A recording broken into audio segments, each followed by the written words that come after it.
शुरू करने के लिए सबसे पहले बेस बनाएंगे पोशाक का।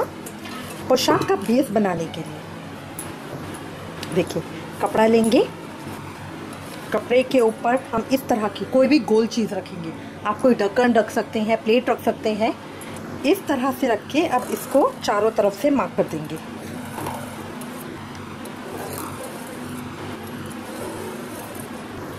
इस तरह से मार्क कर दिया। अब इसकी कटिंग कर लेंगे। ये मेरा बेस हो जाएगा।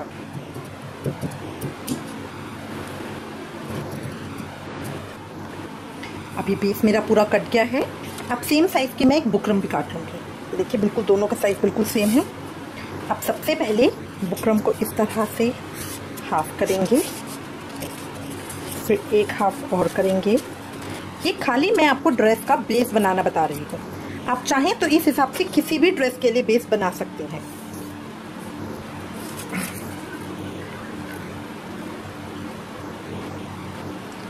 अब 1.25 इंच पे यहाँ मार्क करेंगे, 1.25 इंच पे यहाँ मार्क करेंगे और इन दोनों मार्क को गोलाई के अंदर मिला देंगे और अब इसको कट कर लेंगे। ये हमारा बीच का घेरा बन जाएगा।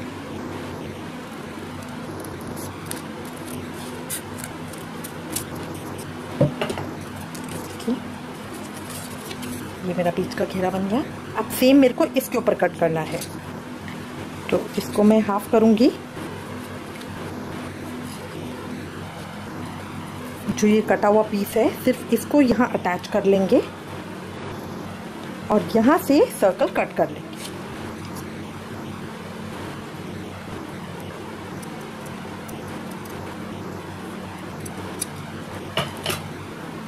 मेरा सर्कल कट हो गया।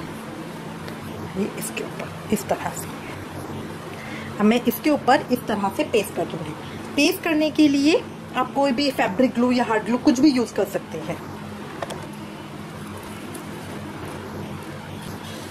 अब अच्छे से ग्लू लगाएंगे इसके ऊपर।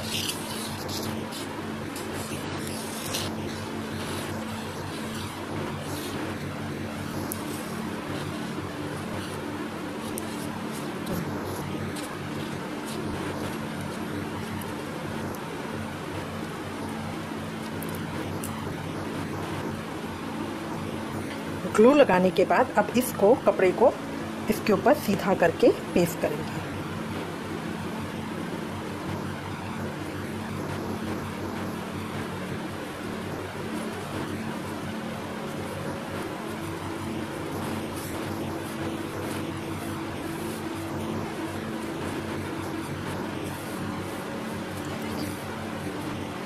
अगर आप इसके ऊपर कोई बाहर का काम नहीं कर रहे हैं और नॉर्मल इसको इसी तरह छोड़ रहे हैं तो फिर हम जो ये हमारे ये पॉइंट्स दिख रहे हैं इनको कवर करेंगे। ये जो अंदर के पॉइंट्स दिख रहे हैं इनको हम कवर करेंगे। और अगर आप इसके ऊपर कोई वर्क कर रहे हैं, जैसे कल हमने फ्लावर वाली ड्रेस बनाई थी, ऐसा कुछ बना रहे हैं, तो फिर हमें कुछ करने की ज़रूरत नहीं है। अब किसी भी एक साइड से इसका हम ओपनिंग पोर्शन बनाएंगे, तो बिल्कुल सीधा कट कर देंगे। अब हम इसकी चोली बनाएंगे। चोली बनाने के लिए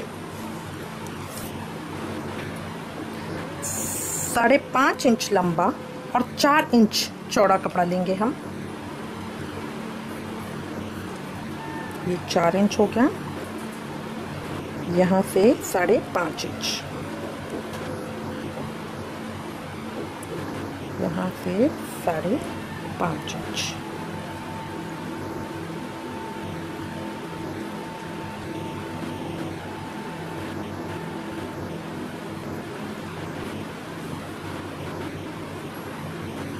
इसको हम कट कर लेंगे पीस को।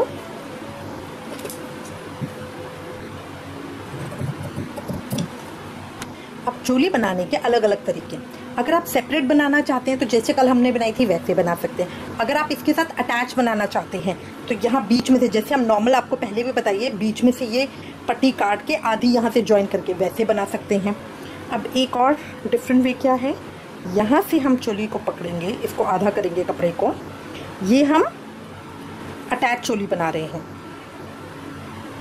इस तरह से, और यहाँ इसको 4 हिस्सों में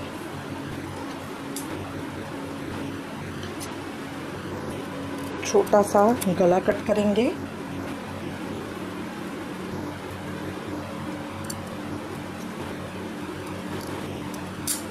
बहुत बड़ा गला नहीं करेंगे वरना वो बहुत डीप हो जाता है।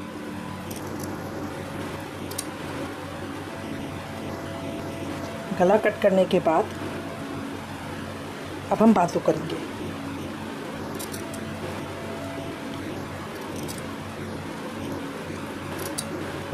जो हमारा वैसे साइज होता है वो 1.5 इंच यहाँ से और आधा इंच यहाँ से होता है, तो अगर आप चाहें तो मार्क करके भी कर सकते हैं। अब इसके दोनों साइड्स पकड़ के हमें सिलाई करनी है। सिलाई करने के लिए ये देखिए इस तरह से सुई डालेंगे। हम सुई धागे से कर रहे हैं। धागे के आगे से सुई को डालेंगे और पीछे से निकालेंगे। देखिए धागा मेरा ये है, इसके आगे से सुई को डाला और इसको पीछे के ये बीच में मेरा धागा आएगा। ये मेरा पक्का बखिया होता है।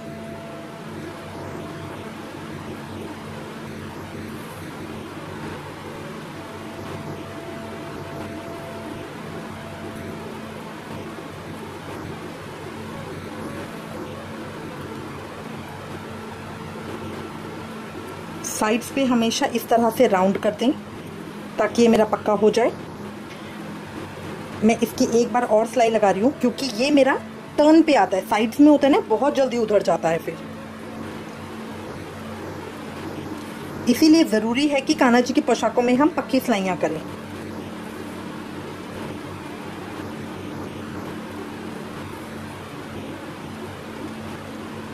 और इसको यहाँ पे मैं बंद कर दूँगी। पहले 1-2 बार राउंड लेंगे। राउंड लेने से मजबूत हो जाता है। और ये इस तरह से निकाल के सुई को धागे को बंद कर देंगे।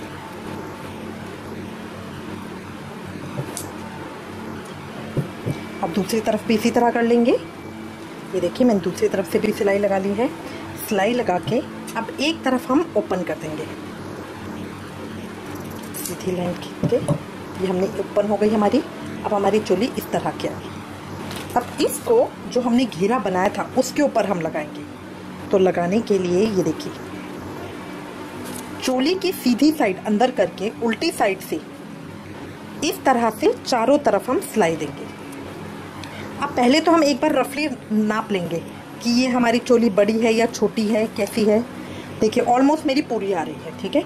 अगर आपकी सपोज कीजिए यहाँ तक आ रही है, आपकी छोटी हो गई है, तो उस केस में जो ये हमारे जॉइंट्स होते हैं यहाँ पे खिंच जाता है, तो इसको खींच के हम लगाएंगे ऐसे। अगर मान लीजिए आपकी चोली बड़ी हो गई और इतनी लंबी जा रही है तो क्या होगा, जॉइंट्स के ऊपर एक एक प्लीट दे दीजिए। इस तरह मोड़ के फिर लगाइए। अगर आपकी बड़ी आ गई तो जॉइंट्स के ऊपर जो ये हमारा साइड का जॉइंट आता है इसके ऊपर एक प्लीट दे दीजिए। देखिए इसको ऐसे मोड़िए, ऐसे मोड़ के ऐसे कर दीजिए, तो इतना कपड़ा हमारा छोटा हो जाता है और वो पता भी नहीं चलता। देखिए यहाँ पर है ना इतनी सफाई आती है, फिर पता भी नहीं चलता कि आपने प्लीट दे रखी है, ठीक है। तो इस तरह करके हम अपनी चोली को बराबर करते हैं। अब हम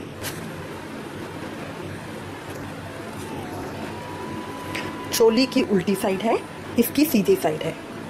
बिल्कुल कॉर्नर से स्टार्ट करेंगे।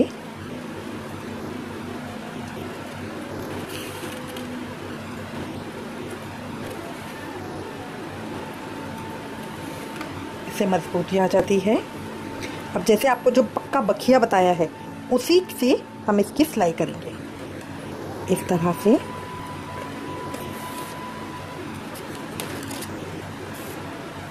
धागे के आगे से निकालेंगे और धागे के पीछे की तरफ डालेंगे। धागे के आगे की तरफ डाल के पीछे की तरफ से निकालेंगे।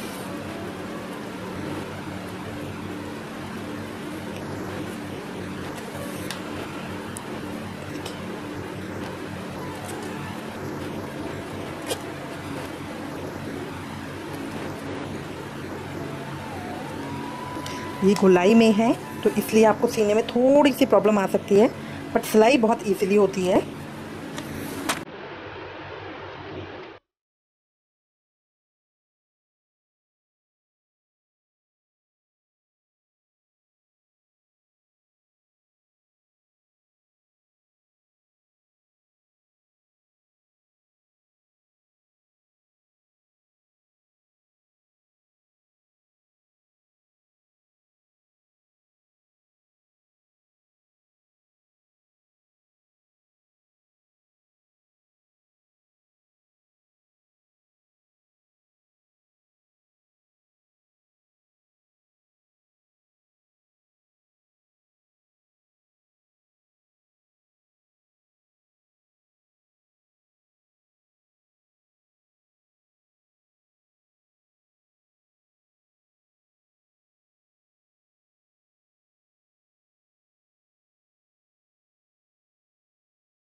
सिलाई कंप्लीट होने के बाद वापस हम बैक लेंगे और एक राउंड,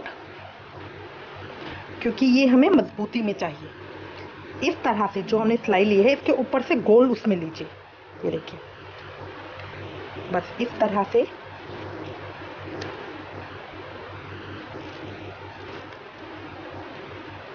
धागे को इसके ऊपर इधर लाके इसके अंदर से निकालेंगे तो इसके ऊपर से ये गोल घूम जाएगा।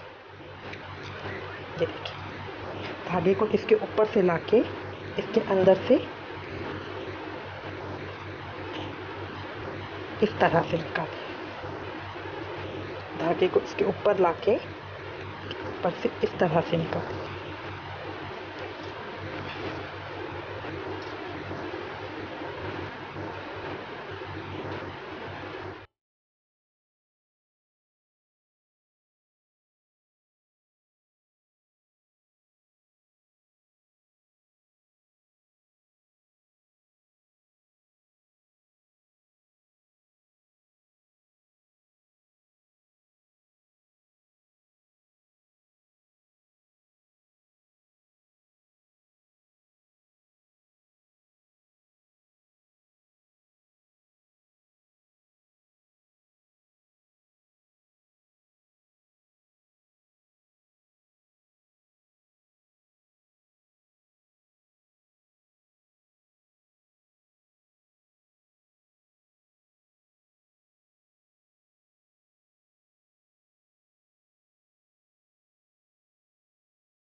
करके धागे को इस तरह कट कर लेंगे।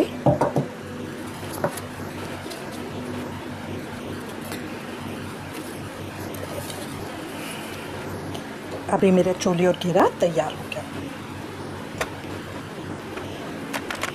अब ये बेस तैयार करने के बाद अब हम फर लेंगे। फर मार्केट में बहुत अलग अलग तरीके के आते हैं। देखिए, एक तो आते हैं इस तरह के, ये बड़े हैं साइज में, देखिए लंबा है।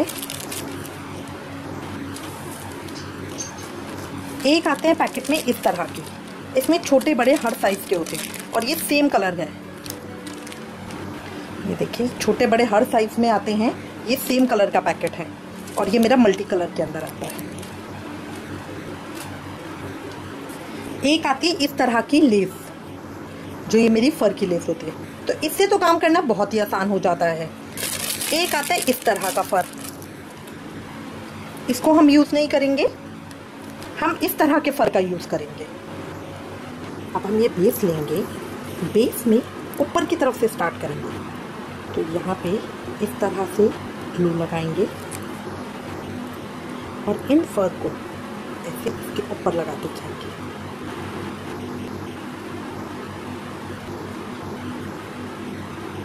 बस ये देखना है कोई जगह खाली ना रहे।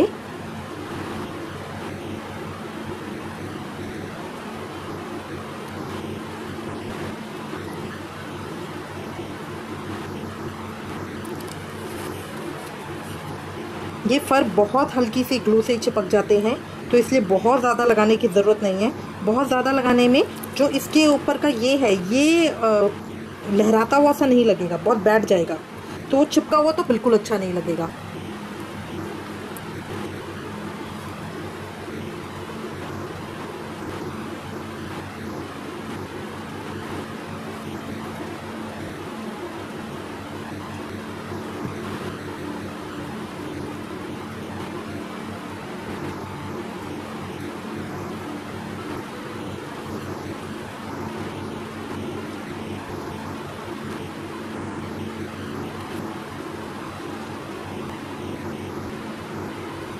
इस तरह करके राउंड में कंप्लीट करूंगी।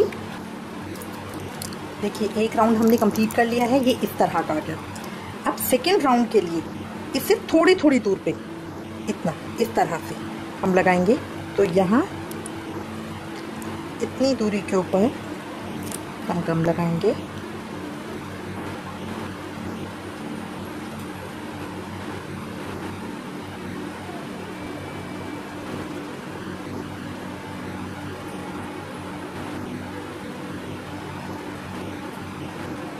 इसमें कई छोटे रहेंगे, कई बड़े रहेंगे, बट वो आपको इसी तरह से अरेंज करने हैं।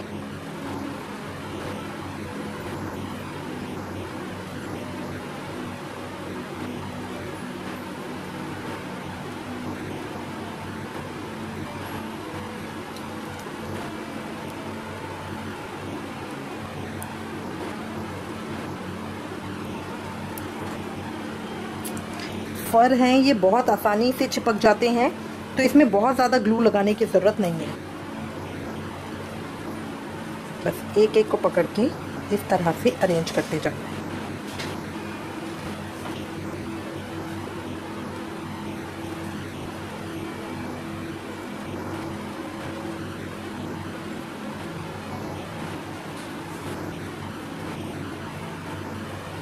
अगर बीच में ज़्यादा स्पेस दिखता है तो उसको हम कवर करने के लिए एक और लगा सकते हैं।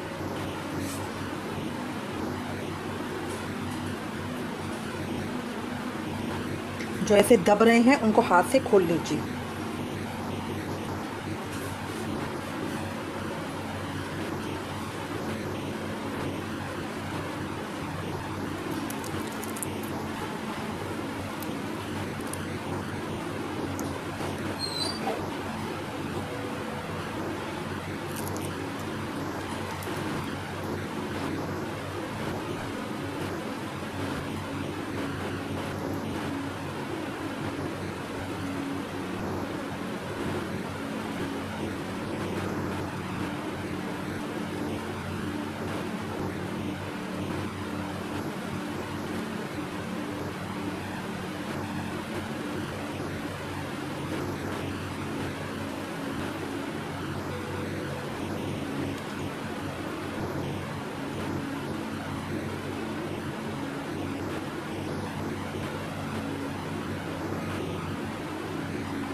इस तरह से करके ये राउंड भी कंप्लीट करेंगे।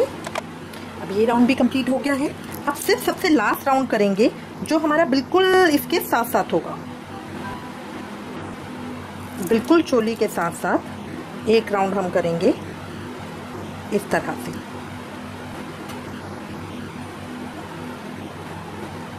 यहाँ बिल्कुल कॉर्नर से लगाएंगे, जो बीच में जगह रह जाएगी उसको हम बाद में फिल कर लेंगे।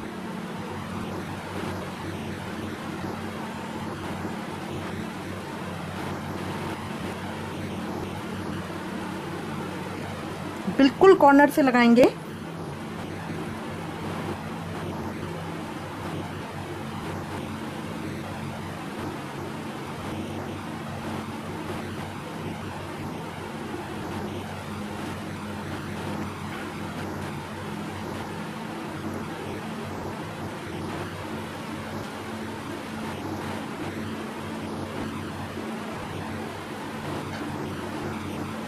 चोली को इधर कर लेंगे। ये देखना है कि चोली ना चिपके, बस ये जो साइड का है बिल्कुल कॉर्नर पे जहाँ हमारी चोली की सिलाई है बिल्कुल वहीं हमने लगाना है।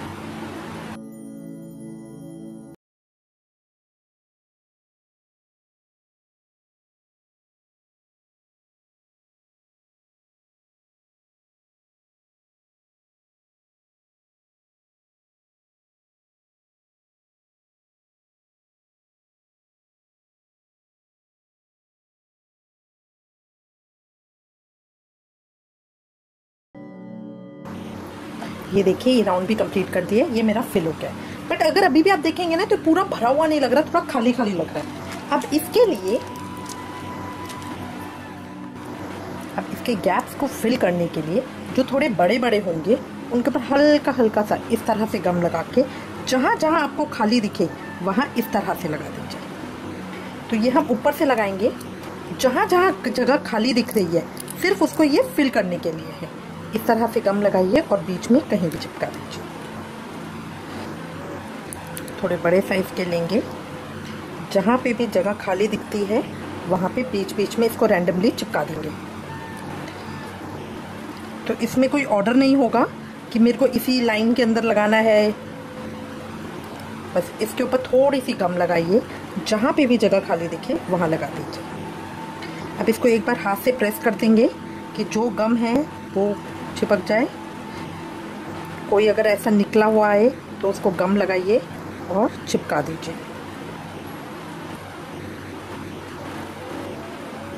अब ये मेरा कंप्लीट हो गया है। अब मैं एक नेक लाइन पे भी लगाऊंगी। तो नेक लाइन पे इस तरह से करके जो थोड़े छोटे साइज के होंगे इस तरह वाले, उनको हम इस तरह से नेक लाइन के ऊपर लगा देंगे।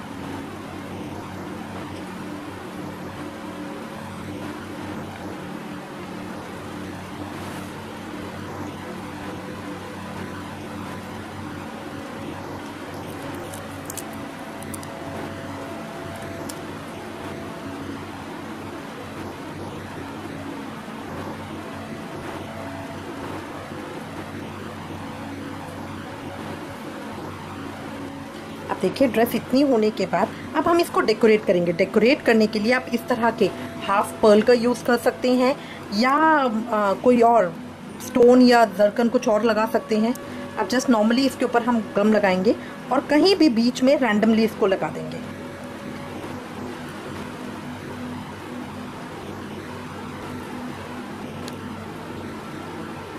इसके दो फायदे होंगे, एक तो ये बैठ भी जाएंगे, जितने उठे हुए होते हैं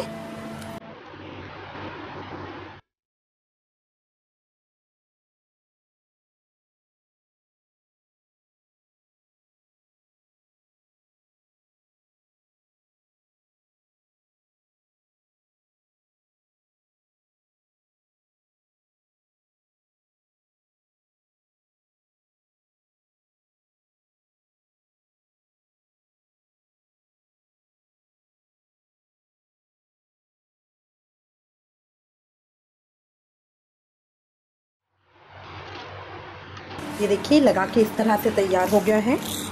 अगर चाहते हैं तो इस तरह के वो जो छोटे स्टोन होते हैं इसको भी लगा सकते हैं। इनको लगाने के लिए हम छोटे छोटे ड्रॉप लगा लेंगे बीच बीच में।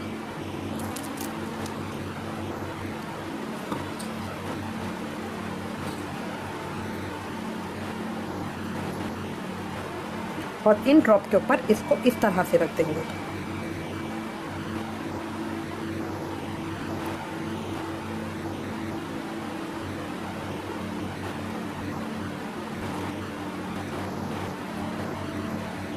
इस तरह से अब इसको रैंडमली हम अलग अलग जगह लगा लेंगे। देखिए पोशाक तैयार हो गई है। बनाने में बहुत आसान, देखने में सुंदर, बहुत थोड़ा डिफरेंट कॉन्सेप्ट भी रहता है। मैं उम्मीद करती हूँ आपको ये अच्छी लगेगी। अब जैसे हमने एक एक करके फर लगाया है, अगर हम इस तरह की फर लेस का यूज करते हैं, देखिए फर लेस इस तरह की आती है, ऊपर रिबन लगा हुआ होता है इस तरह, अगर इसका यूज करते हैं ना तो ये बस ये एक लाइन से लग जाती है। जैसे अगर मेरी ये पोशाक है, इसके अंदर बस इसको इस तरह करके ऐसे, इसको आप चाहें तो सिलाई भी लगा सकते हैं ताकि ये और मजबूत हो जाए। इस तरह करके लगा सकते हैं। फिर यहाँ पे मार्क कर लेंगे थोड़ी दूरी पे, आधा इंच और एक इधर, तो इस तरह 3 लाइन के अंदर इसको हम लगा सकते हैं। पहली लाइन हम यहाँ लगाएंगे, देखिए पहली लाइन हम यहाँ लगाएंगे, फिर दूसरी लाइन इसका थोड़ी दूरी छोड़ के यहाँ लगाएंगे और फिर तीसरी लाइन इधर लगाएंगे। तो ये मेरी इस तरह की आ जाएगी। देखिए पहली लाइन इधर लग गई, फिर दूसरी लाइन मेरी हाफ में लगेगी और तीसरी लाइन मेरी इधर लग जाएगी। तो इसके अंदर मुझे कुछ ज़्यादा करने की ज़रूरत नहीं रहेगी। जैसे ये अगर चाहें तो सिलाई से भी बना सकते हैं। तो एक ऑप्शन हमारे पास ये है। इसके अंदर बिल्कुल लाइन से लगे हुए होते हैं तो ये बहुत मजबूत भी रहती है और बहुत अच्छी भी रहती है। इसमें देखिए निकल भी नहीं रहे हैं कुछ। अब हमारी ये पोशाक तैयार हो गई है। मैं उम्मीद करती हूँ ये पोशाक आपको अच्छी लगेगी। इससे रिलेटेड अगर आपके पास कोई भी कमेंट्स या सजेशन है तो प्लीज़ हमें लिखिएगा। मैं अगेन आपसे रिक्वेस्ट कर रही हूँ, प्लीज़ प्लीज़ अपने हाथ से बना के पहनाइए अपने ठाकुर जी को, वो भी बहुत खुश होंगे। इससे रिलेटेड अगर आपके पास कोई भी कमेंट्स या सजेशन है तो प्लीज़ हमें लिखिएगा।